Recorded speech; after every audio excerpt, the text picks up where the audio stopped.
যে গ্রামীণ বাজারটিতে কান পাতলেই ফিস ফিস শব্দে শোনা যায় ৫০০ বছরের অতীত ইতিহাস।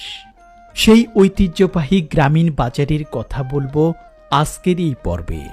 শত শত বছরের কালজয়ী ঘটনাবুকি ধারণ করে নিজস্ব স্বকীয়তা বজায় রেখে নিয়মিত এই গ্রামীণ হাটের কার্যক্রম চলে।